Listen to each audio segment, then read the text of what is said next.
A moment. Welcome to. You are live, Jeff. We're live. Hi, it's Jeff Pulver, and if it's Monday, it's time for. Ask the Oracle. That's right, and we have a special guest oracle here, which we'll get to in a moment. But before we do, we should mention a few things. First of all, Amy Amonte, how has your week been? Well, you can see we're in a different location. Computer Computer problems, but other than that, everything's good. Zane, our cat, is doing well. Really I well. have a show up in the town near us in Southampton, New York. That's going. How's your show well. going? And we're doing a book signing there next weekend, Sunday the 21st from 3 to 5. I can't remember the last time we did a book signing. Right, it's number 4 North Main Street in Southampton, New York. And I think we'll be there, and rumor has it that even Jeff will be there. Maybe we'll do a live Ask the Oracles from MM Gallery on 4 North Main Street. And we got our book, Amy's art book, Wild Goddess Oracles, coming out in French this week. Yeah. Everything's good. And we're excited to have our guest today, Madam Pamita. Hi. Hi. Oh my gosh, I'm so excited to get together with you guys because I have been a huge fan of yours for decades. And now I get to meet my heroes. Oh, you're very that's so sweet. sweet. Thank you. And I love the work that you do. You bring such magical tools to people. You have an online store and you teach people rituals. And we were honing in today because I saw on your website, and we get this a lot as readers, questions about money, money issues. It's so complicated and multi-layered, and I'd love to talk to you about it. And Jeff knows about the new money, right, Jeff? The new crypto economy. I do, and I want to make mention of our new format, because before we go to the conversation, we should mention that this is Ask the Oracles, but we are in season 2, and we continue to evolve. And we're taking Ask the Oracles literally by asking each other questions and engaging in conversation. And we're grateful to have an audience joining us from all over the world. If you're watching us, by the way, on YouTube or Facebook, if you'd like to get in the room here and come to us, you can just go to pulver.com and follow the Zoom links, and you could join and be in the chat, be inside the room, and see the other guests who are in our studio audience. But the format of our show is we are going to be speaking with each other, listening for generalities about questions that people like to have, topics people want more information about.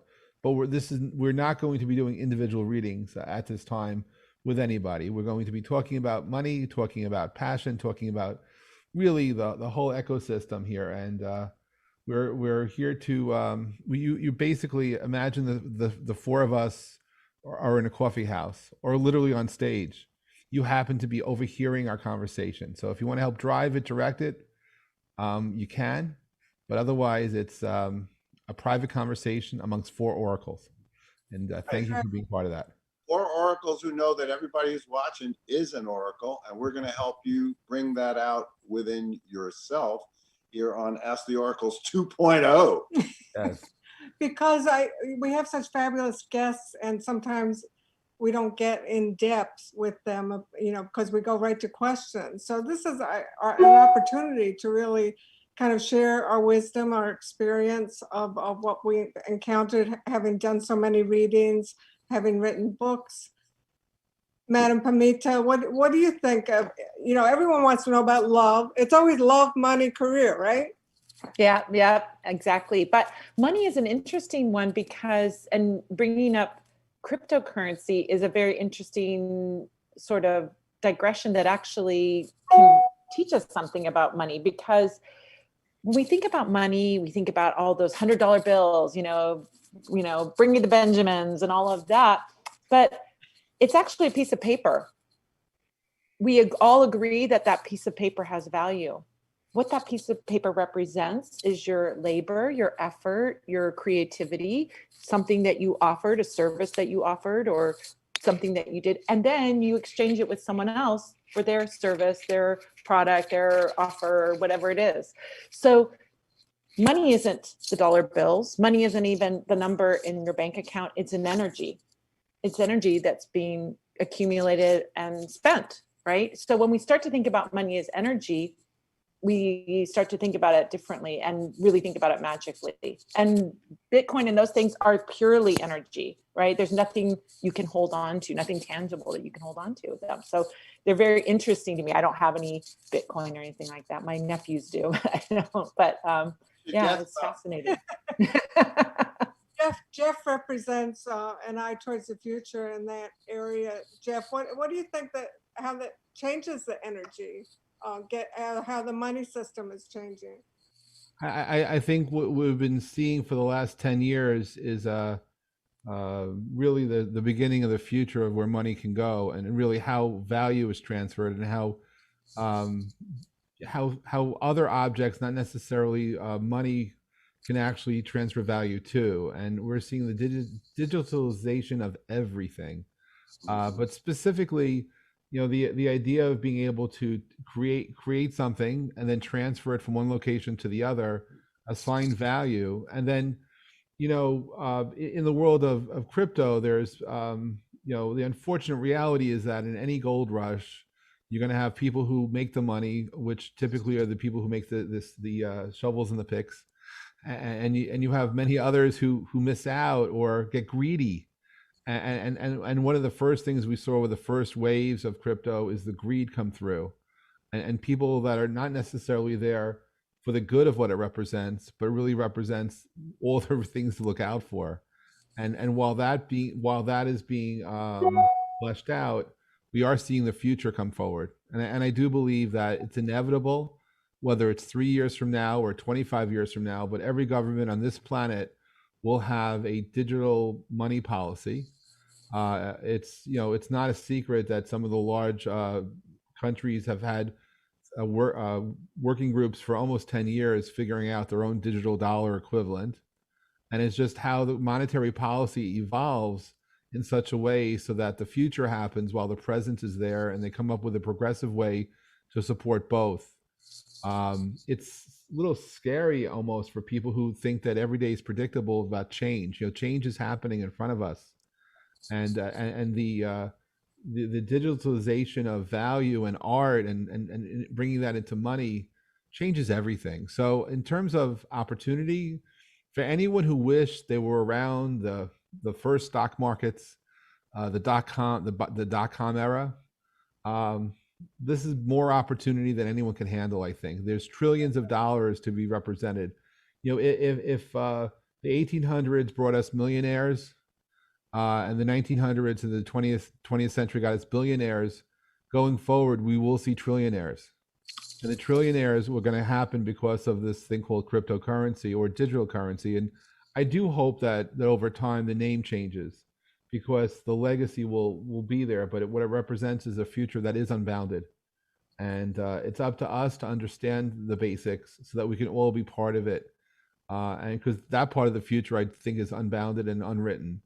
And we can play, but to keep your head in the sand, even if you don't want to play, be aware of what's happening, because others are going to use it. And if people can accumulate value and wealth from it, they're going to. And one of my processes for manifestation of money is to visualize, is to actually think of your goal, right? Actually see it, write it down, say it, and then be witnessed.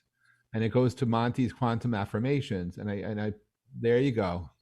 So to me, that is that is the magic of success with this. Because when you visualize what you want, you will get it. Because if you take the other approach of being negative, not much happens. And so, but you manifest what you're afraid of, or what right, you lack. I think talking about the macrocosm of the bigger picture in the world, and then bringing it back to the microcosm of us individually, how we limit ourselves, what our value system is. In astrology, we can see that in individual charts. When the second house. Yes, we can. I'm just so pleased and proud to be part of Ask the Oracles 2.0, because I want people to know, when you're listening to Jeff Pulver talk about crypto, you're talking about somebody who was there from the day one and who has understood it since day one. Used to do conferences about crypto 10 years ago, was it? something like I that? mean, I look, it was in 1996 that, at least as far as I remember, that in the Internet 1.0 days, that a few companies like Cybercash and DigiCash came together to represent digital payments. But they had some problem which Bitcoin solved, which was proof that if you have an asset on your computer, that you transferred it to my computer without you keeping a copy of it. Once we started, so where blockchain helps is within the with trust and proof of transfer of value. Um, and so it's, I believe it's inevitable. I mean, the same way that for years and years people have been playing online video games and creating adventure games where we accumulate trinkets. One of the biggest challenges and one of the inspirations for Bitcoin, frankly, was the fact that if the four of us were playing a game and during the game I want to sell Monty my gold sword, that even if that game allowed me to do so, and if I want to charge a fee for it, there was no in-game way to have transactions. And then games started to evolve with virtual worlds, which are now represented as metaverses, and people wanted to actually trade those accumulated trinkets for an exchange, and that became the early digital assets that were being traded. And that was literally the transfer of value, where next time Monty plays the role-playing game, he has my war chest, he has my superpowers, he has these accumulated treasures, which he normally would have to have played the game before in order to accumulate. And Hey, Jeff, I want your superpowers. That sounds like a great deal. Madam Pamita, when you're doing a reading for someone, I mean, you and I do readings for people on a one-to-one basis. How do you advise people when you see that they have a block in their second house value system, or their Yeah, because we all have blocks and no, stuff. everybody. I have Saturn and Virgo in the second house. Okay, for all you astrologers Okay. out there, and I have been homeless, right? Because it's everything in astrology has an arc. It has its positive expression in the extreme and its negative expression in the extreme. Saturn is where we all think stupid on occasion. Well, But I want to hear what she has to Yes, say. I was just gonna say I have Saturn as an issue, Saturn and Virgo also. So I think everything comes from hard work. So when you look at a person's chart, you start to see their particular, very individual issues around money. But go ahead.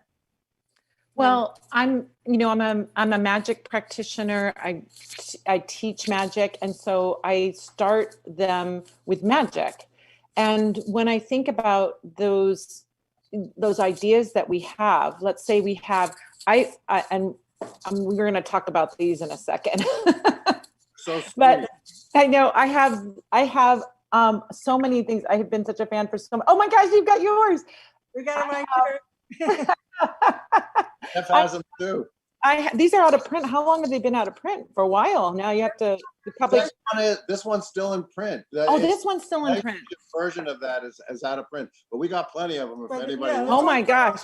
Well, I cannot recommend these enough because these have been so helpful. Because if you don't know about, these are Monty and Amy's law of attraction little reminders, and you had a love one, you had a money one. Did you have other one too, or those two? Just the love and that one's still in print, and it's Oh going. my gosh. Oh Oh my gosh. Well, I have both of them. And this one, they have gorgeous, gorgeous, gorgeous art, which is always what attracted me to your stuff in the first place, is all the gorgeous art. And then on the back is an affirmation, right? So an affirmation is, to me, a spell. As we look at that as a spell. And if we're going to do a spell, my belief is if an affirmation creates the reality, why do we need magic? Why do we need candles? Why do we need oils? Why do we need these other things? It's because these are our spiritual allies that have no skin in the game and are supporting our intention, even if we get a little wobbly, right? So everybody comes up with an intention of like, I'm a millionaire, right? Let's say that's the affirmation, I'm a millionaire, or they take one from your deck, right? And they say whatever the affirmation is. And then we start, our rational brain comes in, our ego comes in, our fear comes in, and we go, but I can't be a millionaire. What would everyone think of me? They might judge me. Rich people are bad, or whatever. We go into some spin, and it's like we take a step forward and then we take a step backward. And so what magic is about in my opinion, is that we put our intention into that candle, into that, charm bag, into that altar, whatever we're creating. And it keeps going, even if we're a little wobbly. Even if we get a little wobbly, it keeps the intention going forward. That's why I love magic. That's why I love candle spells. That's why I love that. So when I teach someone, when someone's having a problem, we look to where the root of it is. What is the root of that emotion or that feeling that's blocking them? What are their notions about money, or notions about wealth, or notions about having security? And then we start to work on those, and then do a spell, because the spell, even if you back off from your spell will keep going. It will keep going. So, yeah. Love I it. totally agree. We have a lot of rituals and enchantments in all of our books, because they're simple, and you're doing it for yourself, and you're taking that time, that special time to do it and to reinforce what you want. But it's fun when people articulate what their issue is. For instance, they might feel like they're taken away from other people if they get more.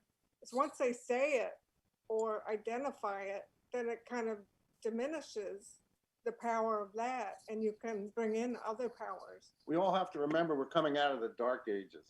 And just like the attitude about sex is completely all over the map and wrong, the attitude about money is wrong also. I mean, it's a lot of cultural conditioning. There really is. In quantum affirmations, it's just like magic is actually where science and spirituality meet. And that's what I try and do with quantum affirmations, which is my theory about consciousness being the smallest particle. And that is a scientific fact about all the quantum physics is all based on particles. Light, they think, is the smallest one, which can be a wave and a particle. And in quantum affirmations, it's all about visualizing. And just like what you said, the first question is, what do you want? I know that sounds silly. Jeff, you were telling us before about the people that would cry when they couldn't come up with a passionist thing. That just shows an incredible conflict, right? It's incredible conflict, and again, what do you want? Right? It seems obvious that you want you have a goal, but when you ask a person what do they want, and they don't know what they want, then all of a sudden it's like, well, wait a second. So, during the non-pandemic times, I have around the world for many years hosted passion-based networking events, particularly around breakfast. And instead of asking people to say what they do for a living or describe themselves in 5 words or less, I just ask people to state their name, share maybe where they're from, and share one thing they're passionate about. And inevitably, every once in a while, the conversation will come to a stop, and we're just handing a microphone from one person to another when a person says, I don't know what I'm passionate about. And occasionally people would start to cry, and I absolutely would then go over to the person and speak with them either at that moment or after the breakfast, and make sure they feel okay and understand, no pressure, it's okay. And because the room, when they were around people who were open to sharing their passions, they just felt so overwhelmed. And and so like when we want to help somebody, and you want to help someone reach a goal, right? So if someone says, I want to do something, and you ask that question, well, well, in my case, what are you passionate about, or what do you really want? And they don't know. Yeah. No, it's very hard to have a quantum affirmation be effective if people are not knowing what to do. And it's Well, yeah. I spend a lot of time working in the startup world, having startups, and if people are raising money, I will ask the person, what is the goal of the company, or how do you define success, or what are you looking for? It's just to understand the people and how dynamic they are. And if they say that, well, this is what we want, but we don't know how we're going to do it, either I have to take a leap of faith that they're going to figure it out, and they're not wandering, they're wondering how they're open to solutions, or they understand this is their calling and they will determine what it's going to be, but they need time to work it out. So it's that amazement and wonder compared, and being open to figuring out, which is magical, but being stumped by being asked, well, imagine you have a magic lamp, you have 3 questions you can have to be answered, and the genie asks you, well, what is your first wish? And if the person says, I don't know, that genie can't do too much. I think people are traumatized also, whether it's from their upbringing, they might come from a lack, or they've lost their job and they're afraid they can't find something again. All the wounds that are piled onto people that they do have to clear out to gain new perspective. But we have a full moon coming up on Thursday, Madam Pamita. Maybe you could share something magical that people could do around, because the moon's in Taurus, so that's perfect to do a money ritual, right? Conjunct Uranus, eccentricity, genius, and out of the blue craziness. Oh my gosh. Ritual. And my natal moon is a Taurus moon. And, So you understand. And it's an eclipse. Yes, it's a lunar eclipse.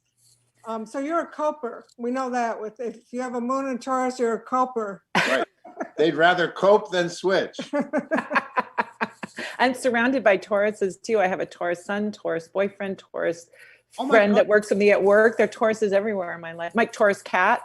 Everybody's Taurus. You make things to sell as we do. I have Venus in Taurus. We love things. I love shopping. I love beautiful things. Sometimes there's a conflict with people with that. Or do they deserve to have it?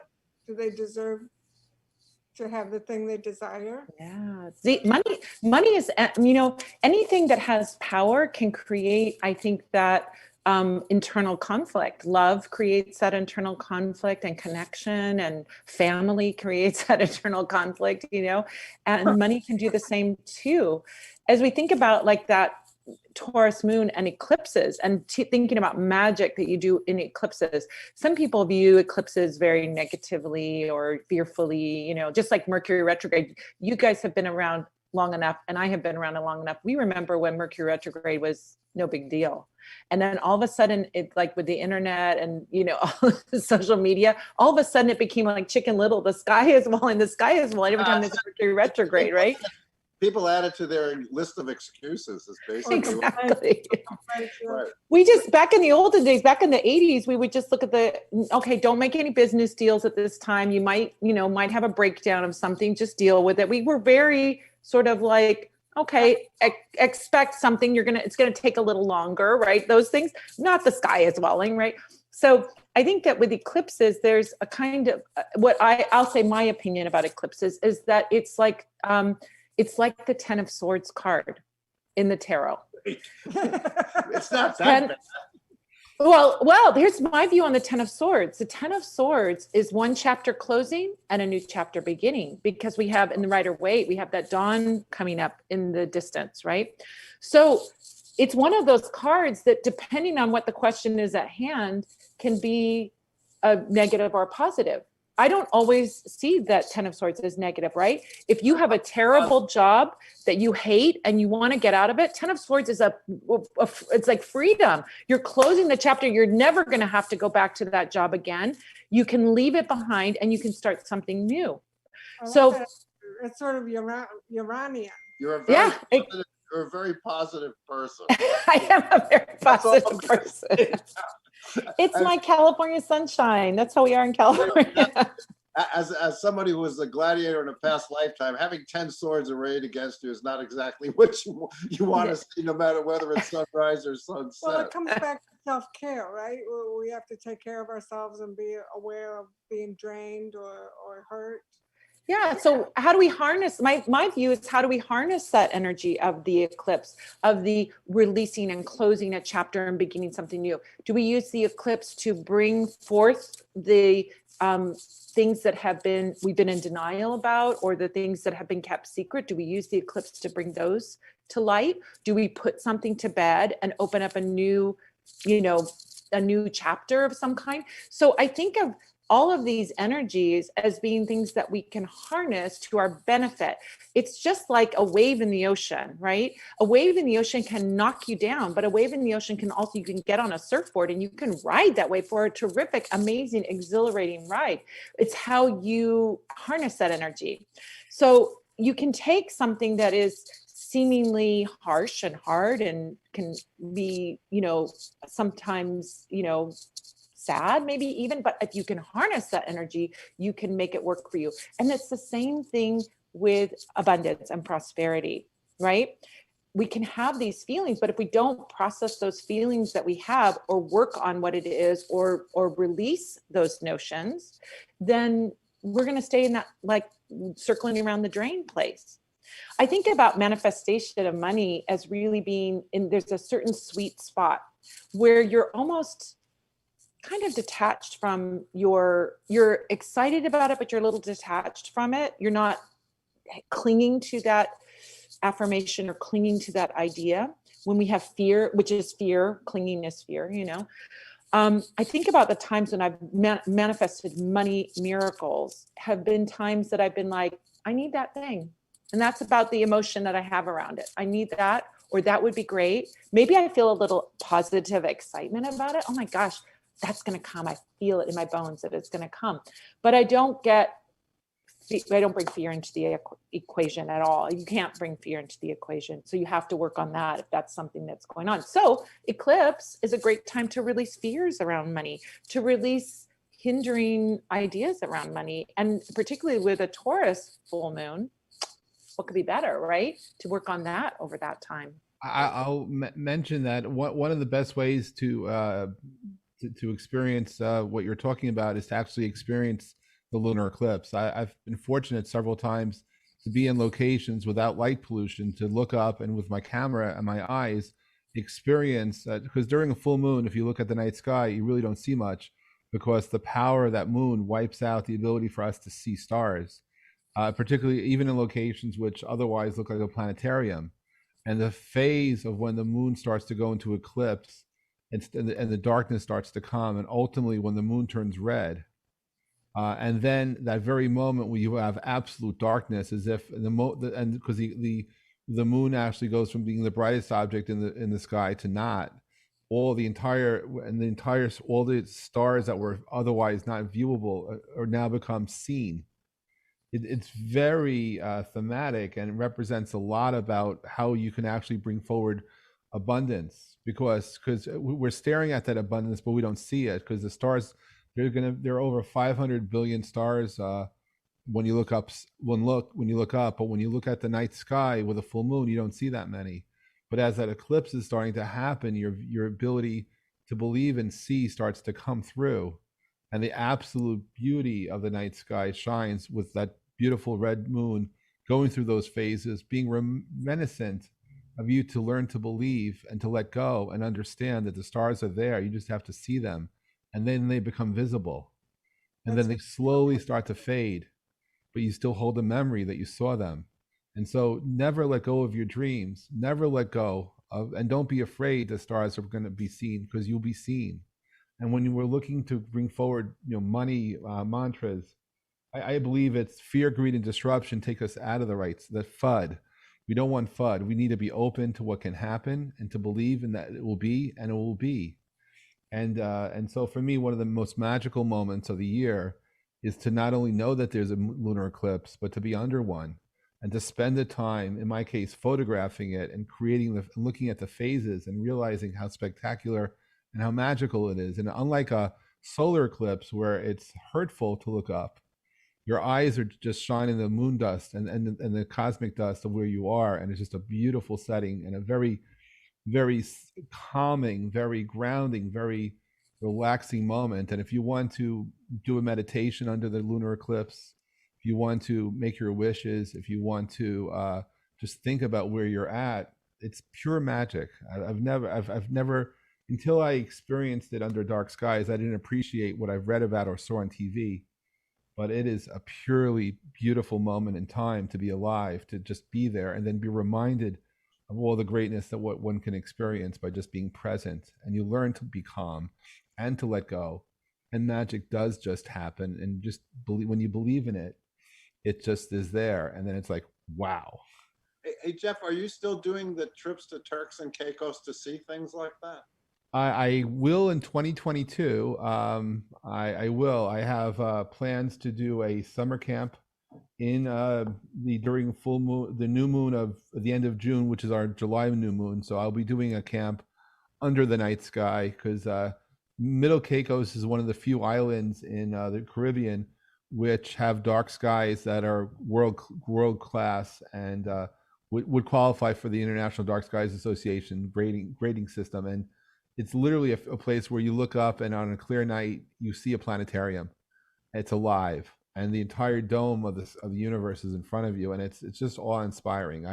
The sky behind me in my metaverse here, I took that on a clear night in Middle Caicos, and it's a magical place to be. So I take myself there, and I did in January 2019, I believe I was the last time I did a lunar eclipse, and it was just such a because as a photographer of the night sky, as while many people love the new moon, I'm not best friends with the new moon because the new moon takes away my ability to see stars, but looking up and seeing nothing, no stars, and then that moment that the new moon the moon is basically blocked and turns red, the entire sky turns on. For those minutes, it's magical moments of astrology, of astronomy, of astrology too. I'm sure there's a word for it, but it's like, oh my God, everything is just turned on and it's so flush. Well, as a predictive astrologer, there's something in electronics called a step-up transformer, which is what the company does to send the electricity over long distances. Yep. And the eclipses are step-up transformers. So when all the aspects that are happening during an eclipse are amplified in your chart and in the world. So wow. The eclipse, we're getting close to the third Uranus, Saturn square Uranus, which is innovate or pay the price, which is one of the reasons we've changed the format here. We're innovating. We don't want to pay the price. And we don't want to pay the price. and that brings us back to money. Money. I just picked a card from our Little Reminders Law of Attraction. So I get no doubt. No doubt. So that's, Madam Pamita, when you do a ritual and a spell, you have to take that moment to really believe it, to see it, to say it, to feel it, to have no doubt, because that really charges it in the best way. Well, we deal with self-esteem problems when it comes to money, you know, whether we deserve something or don't deserve something. You know, there's scarcity attitudes. We need new perspectives. And Jeff, what you're talking about, seeing the stars in a new way, we can change our perspective. Yes. Oh, by the way, I do want to ask you though, when you're doing readings and, and we're feeling this abundance and we're seeing the stars, and the person you're talking to is yes, but what about this?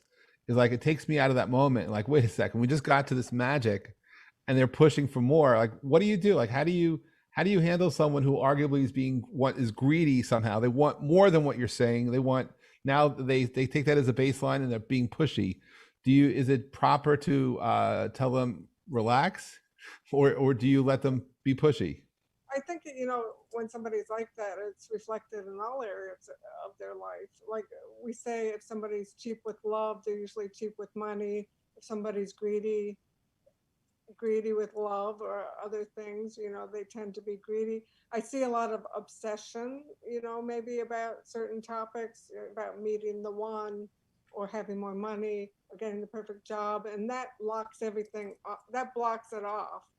Right? When you're trying to make magic, when you obsess. I want to hear what Madam Pamita has to say what about that. do you think about obsession? Well, it's interesting because as you were talking about that, Jeff, I was thinking, gosh, I don't really have people with money that come and want more and more and more, and they're not satisfied. That doesn't seem to be a thing that I encounter very much. Couple. But thanks, I guess.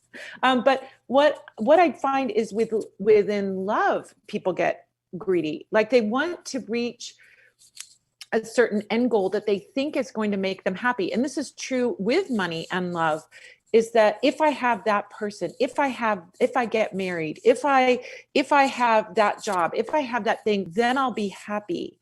And we all know that is going to have a temporary hit, a dopamine hit, when you're in that hot romance and everything's hot and sexy. What does that last? A year or 2 years? And then you settle in, hopefully you settle into a nice... Are you guys hot and sexy for 36 years? You're miracles. Well, look at her. Well, you know, rightly so. Amy's hot and sexy. So yeah, of course she would be. So, so I see that like that there's like the desire for the thing to fill a need. And I go, okay, let's work on the heart space that has that feeling of lack that's looking out there for the fulfillment. And thinking, if I have the Gucci bag, if I have the Porsche, if I have the whatever, fancy this or that, that's going to bring me happiness. And it will bring happiness temporarily. But that Gucci bag is just going to be your purse in a minute. It's not going to be special. It's the excitement of acquiring the thing that certainly feels delightful. But if you're looking for that to make you feel whole, if you're looking for that to bring you a sense of peace in your heart, or that, then you're going to constantly be chasing that. And then your life ends up being a constant rat race and a chase where you're constantly looking for the next thing. So you have to work on that thing. So I encounter people more that are greedy about love. I want that person and I want them to marry me. And I'm like, okay, let's dial it back a bit and go step by step and enjoy every step of that process of the romance. Enjoy that first date, because you're never going to have another first date with that person again. Enjoy that early time in the relationship where you're feeling that excitement about seeing them. Do they like me? Do they not like me? Because you're not going to feel that when you've been married for 10 years. So don't rush to that altar thinking that that's going to be the solution. You need to enjoy every step of the way. Enjoy your success as you're building your success. Enjoy each moment and each step that you take. So the same thing can be said of money. Enjoy that little treat. If you don't have enough money to buy the Gucci bag, then enjoy the little treat that you buy for yourself at the coffee house. Enjoy the fancy little bonbon or the fancy coffee that costs $5. It's not the end of the world, but you can treat yourself in a way and enjoy that instead of going, gosh, I've got this $5 coffee, but what I really want is a Gucci bag. So I'm not going to enjoy this $5 coffee. Yeah, Madam Pamita, that is actually my whole point when I talk to people about self-love. It's the little things that matter the most, right? And I truly believe that it's those things that we need for ourselves that we hold back from. And we don't have to share that with anybody. We just need to take the action to do it for ourselves, because that self-love comes in different forms. And I joked about this in the past, but I think it's true that if you want to know the best gift to give someone, one day I believe Amazon will have the ability to read your browser history, and you give Alexa or Amazon a $100 budget, and you may never tell anyone what you want, but it knows the object you keep on going back to, and whatever that is, no judgment, may you receive that gift with abundance, because clearly it's something you want, even if you'll never talk about it. And I think that's the kind of stuff where we actually can engage in practices, and that becomes, because when we learn to love ourselves and give ourselves the pieces that are missing that we just cannot articulate, but we just want, but in a positive way, I believe it gives us, it guides us. And it's, I've actually been around people too who want more love, right? They and your words are very calming, reassuring, and it works with me. And the challenge, of course, is that when the people you're talking to are trying to complete your sentences, but you're actually not saying what they're expecting, and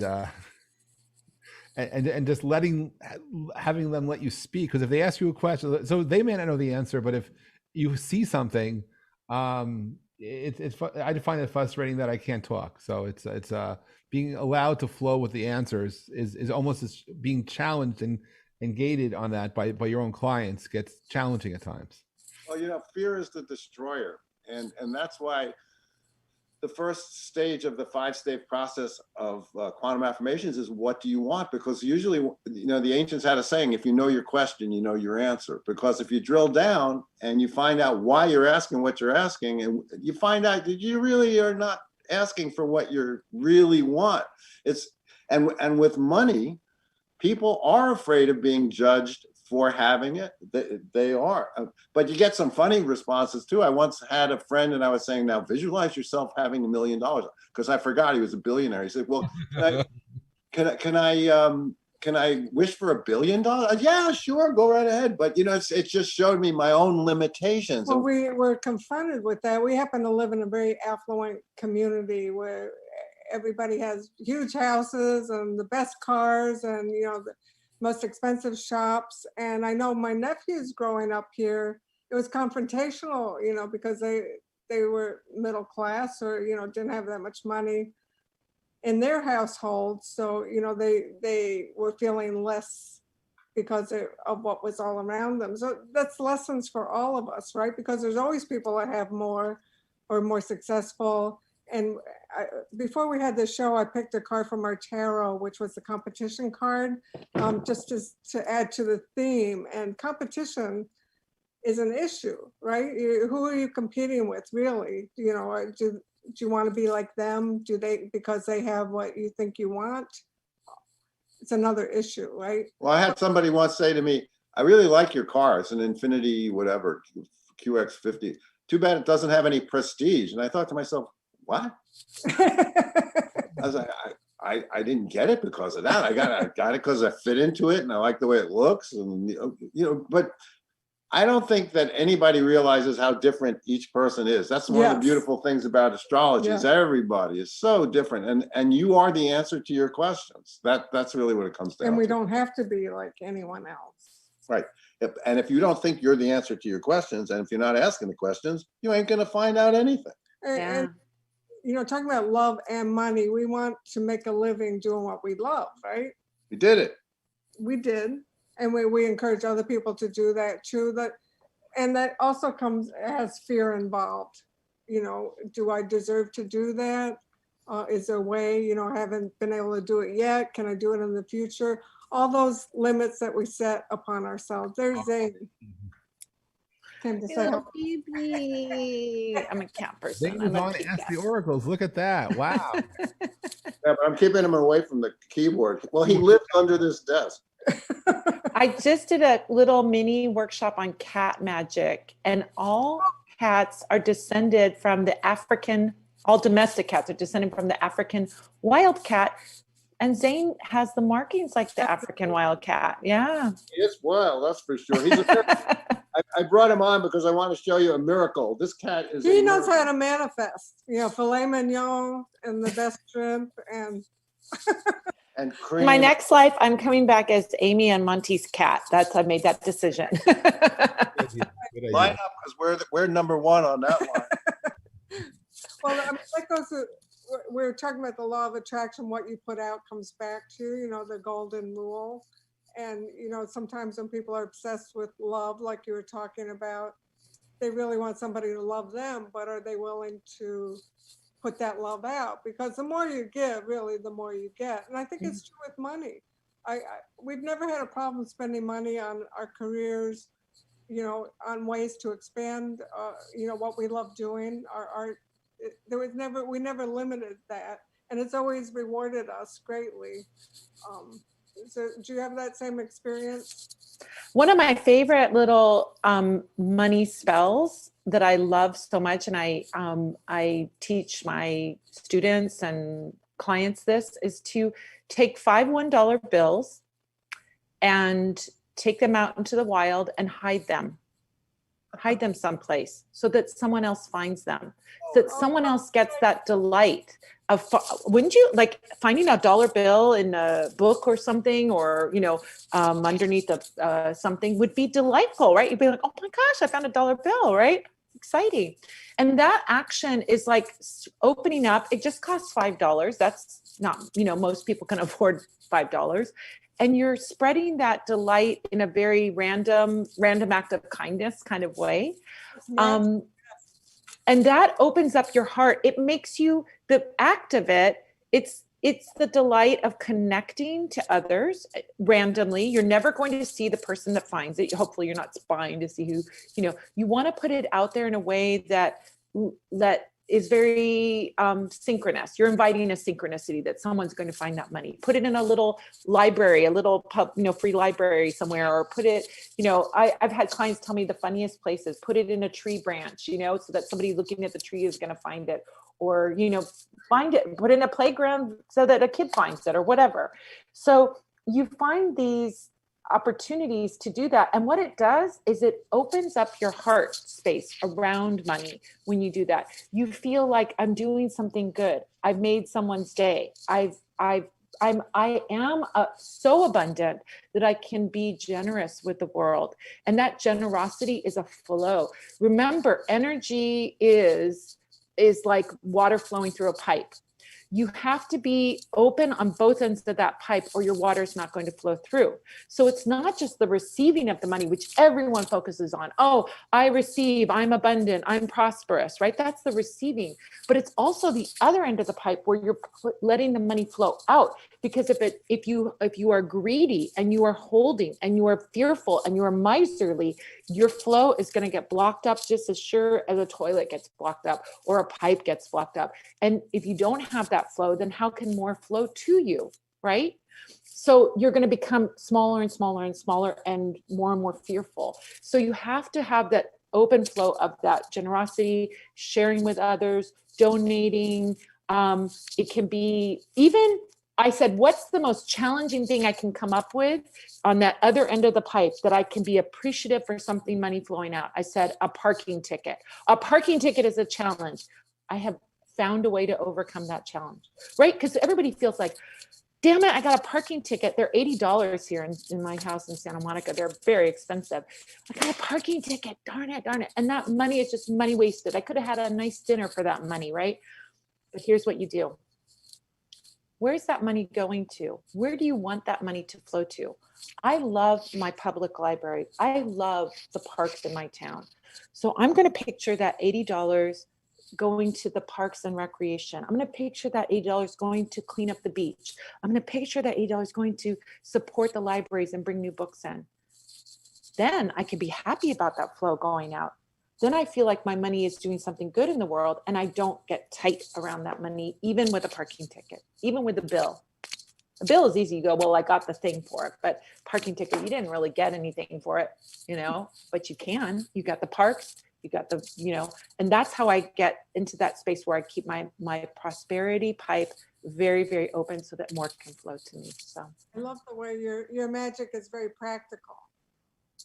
And I think that's essential. It makes sense. I think that comes in terms of tipping, like you're a very generous tipper. Well, yeah, because I imagine that these people need the money and they're going to pass it on. And there's a big story about, I think it was Winston Churchill who did something for someone and it saved someone's life and it came back to him later in life. I mean, there's all kinds of stories about that. Making good karma. Right? I've waited tables in my life, so I'm always a good tipper. Howard Johnson's.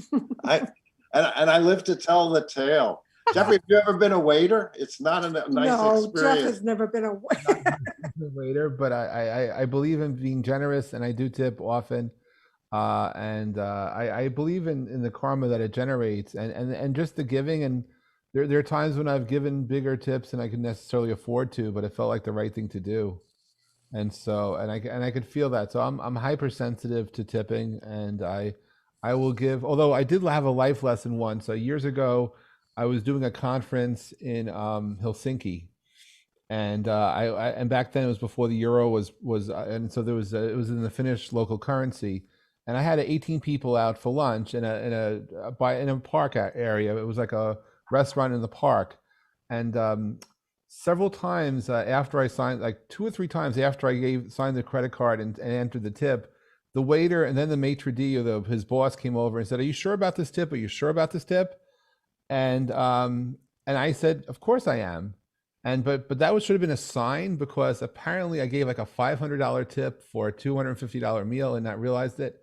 But I was very happy in the end because it was like, okay, well, hopefully they can use that money for something, because I don't believe tipping ever was a mistake, and it was just really just to really share gratitude. And I think when it comes back to it's like, I'm grateful for the opportunity to help manifest magic and to be present and to really also just see what happens in front of us. And if we happen to be in a windfall of magic that's happening, that's for me a sign to be more generous. It's like like when good things are happening, I'm more incentivized to give.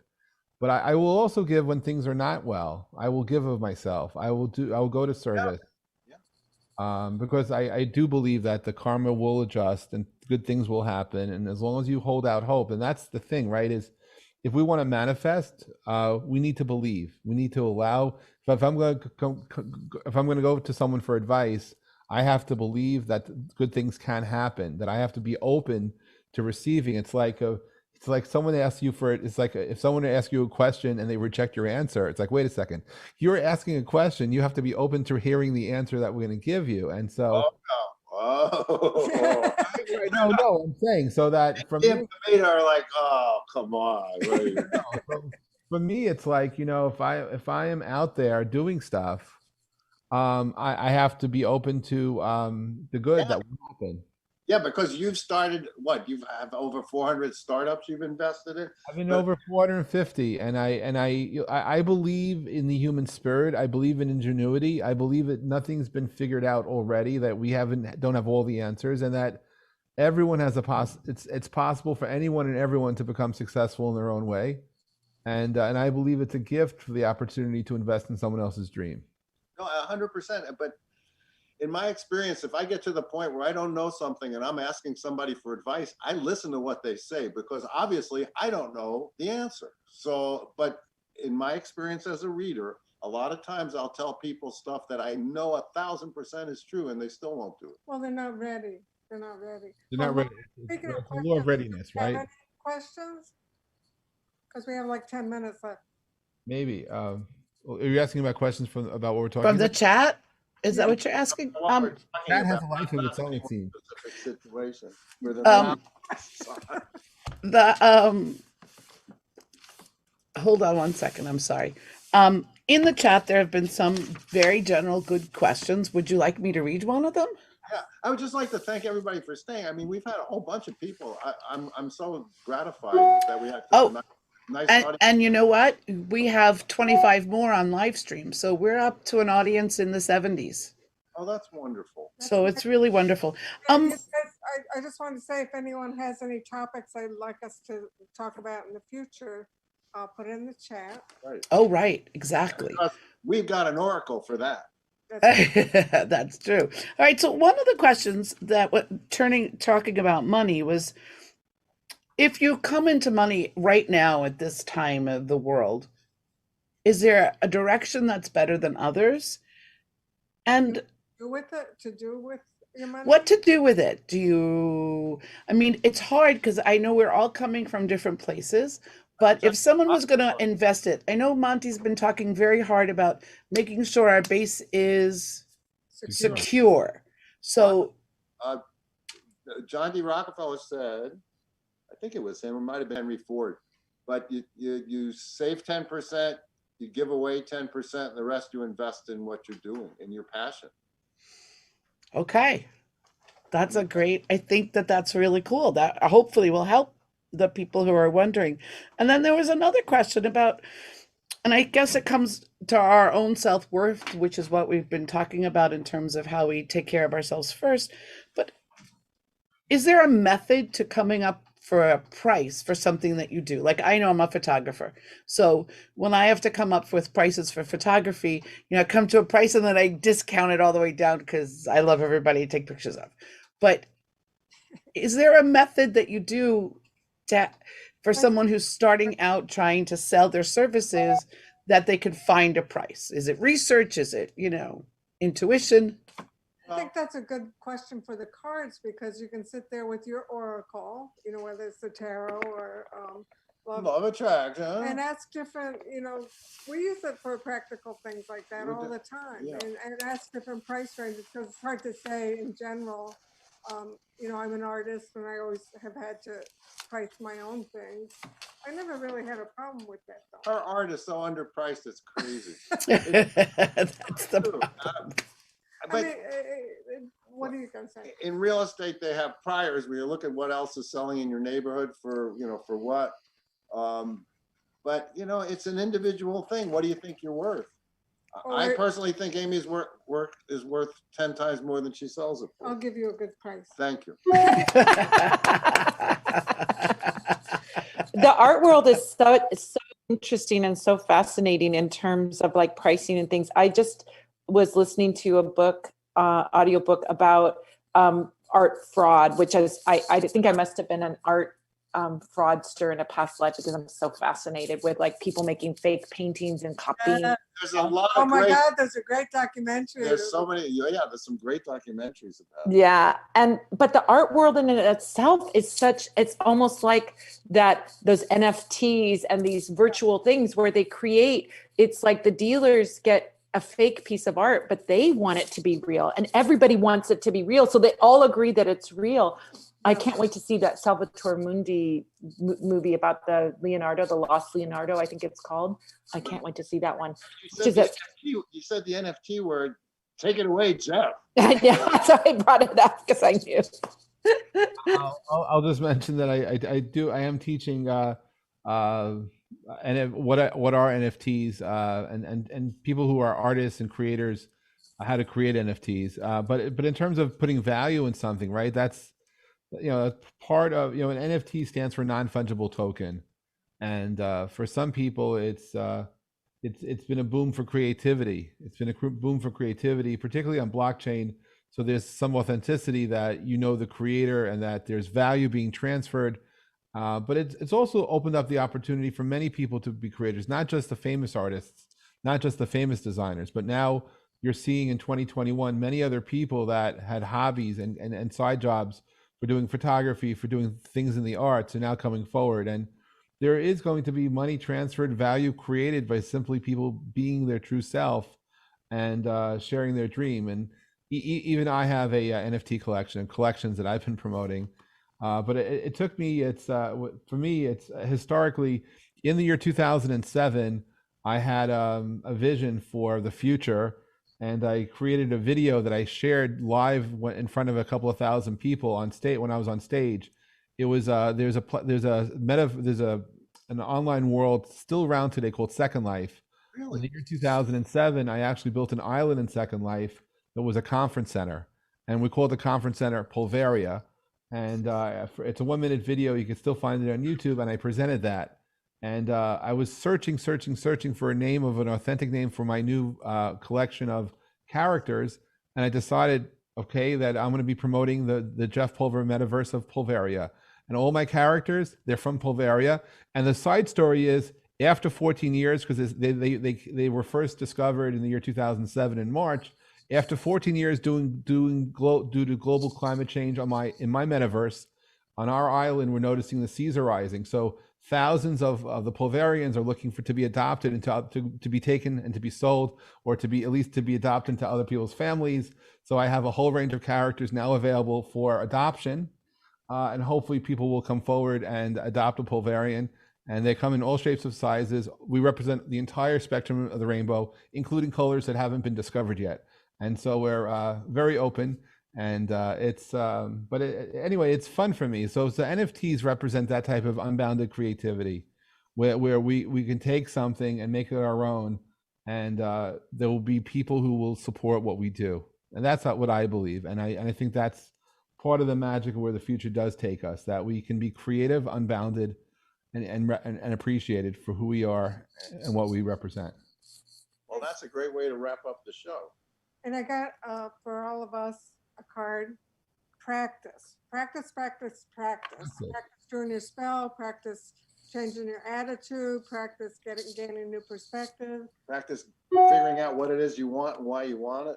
That's right. Well, we're going to talk more about this subject because it's just such an important thing. As Cyndi Lauper said, money changes everything. Madam Pamita, where can people find you and find out all about your magic? Well, if you go, Parlor of Wonders is my website. That's PARLOUR, because I'm fancy that way.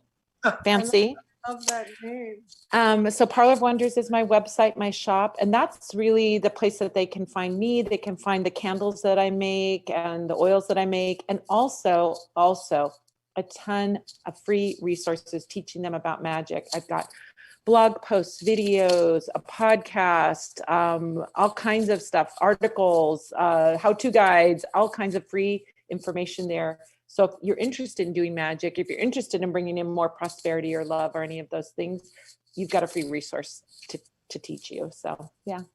Well, thanks so much for being with us. I hope you'll come back. I love talking with you. I need to come back because I need to tell you my Goddess Guide Me story, which I didn't get to tell. Okay, You we'll can tell make us it- in the after We'll party. make it Okay. day. And thanks, Jeff. This was wonderful. I hope you all liked our new approach. Yeah, if you like the new approach to Ask the Oracles, please tell your friends because we want to have 3 and 4 and 5 screens. We want to take over the whole metaverse with Ask the Oracles. Thanks, Lauren. Thanks, Harry. And we're Thanks, having everybody, a, for joining us. And we'll see you next Monday. Jeff saying, but before next Monday, on next Sunday, November 21st in Southampton, in real life, there is a gallery show. Before we end it, can you give out those details again. Jeff, so we're going to broadcast something from the gallery. That'll be fun. yeah, We could oh wow, we could broadcast it. We could just be there in real life and just be there. right. And so We could have questions. Come on. You got me and Harry coming too. It's going to be a party. 5 p.m. 3 to 5 p.m., 4 North Main Street, Southampton, New York, on the island that is long. So if it's Mondays, it's time for. Ask the Oracle. See Thank you next- guys. Thank you, Lauren. Thank you, Harry. Thank you all. Thanks for a great show today. And that's a wrap. You're awesome. Was. Recording stopped. Hey. Well, that was fun. It was so fun. Oh my gosh, you guys are the best. Thank you so much. Thank you. Yeah, so I got to tell you, when I used to, long time ago, I used to have a little office where I would doing my reading.